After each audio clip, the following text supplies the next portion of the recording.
देखिए, पिछले 2-3 सालों में ये करीब तीसरी चौथी वारदात है और मुख्यमंत्री दिल्ली केजरीवाल दादरी तक, हैदराबाद तक पहुंच जाते हैं।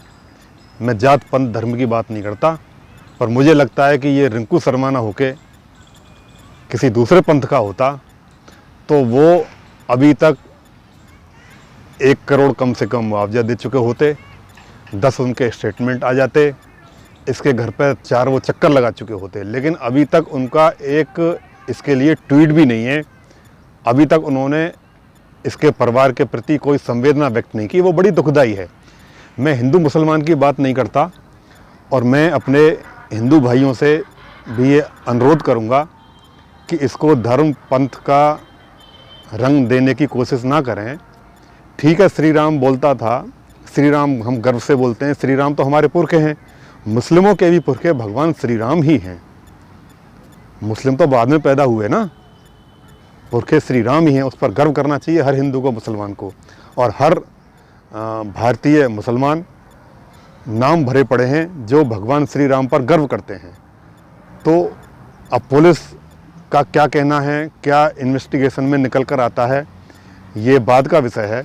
लेकिन मैं रिंकू शर्मा के परिवारजनों को, उनके प्रति संवेदना व्यक्त करता हूं और हमारे संगठन के माध्यम से भी मुख्यमंत्री दिल्ली तो कुछ कर नहीं रहे, उसके लिए जो भी सहायता राशि है उसके पास जितनी भी हम पहुंचा सकते हैं वो कोशिश कर रहे हैं। अब तो ऐसा लगता है घटना की मांग हो रही है कि सीबीआई जांच होनी चाहिए।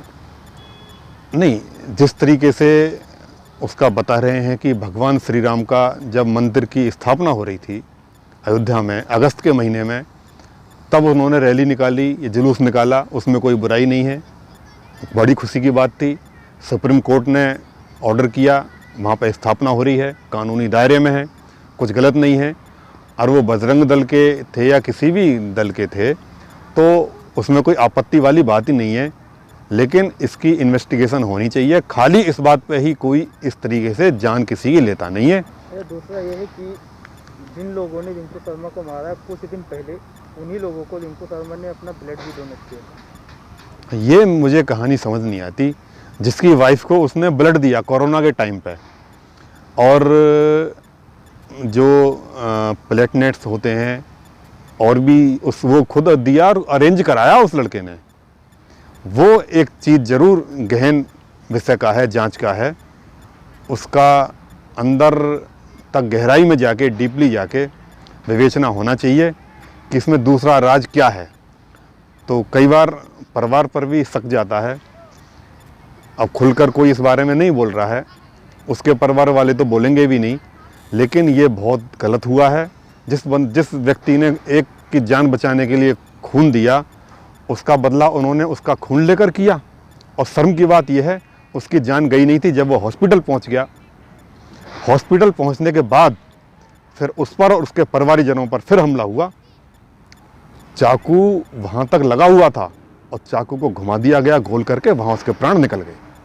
इस पर दिल्ली पुलिस की भी बहुत ज़्यादा लापरवाही है, हॉस्पिटल की भी लापरवाही है। कानून का मंगोलपुरी कोई विदेश में है?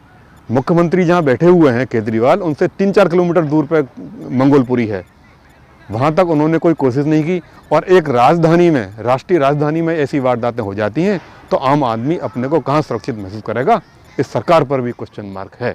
दूसरा, आप मांग क्या कर रहे हैं? नहीं, मैं ये मांग करता हूं, जो भी इसमें दोषी हैं, 4, 5, 6 जितने भी नाम आ रहे हैं, मृत्युदंड, फांसी, आसानी से कोई छोटी धाराएं लगा के उनको नहीं छोड़ना चाहिए।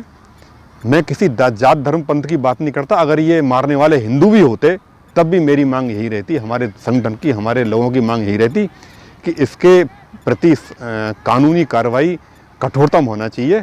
जिस तरीके से, क्योंकि जान उस लड़के की चली गई और जिन्होंने ये चाकू घोंपा है, सारे वीडियो हैं, सारी क्लिपिंग हैं, सारे प्रूफ हैं।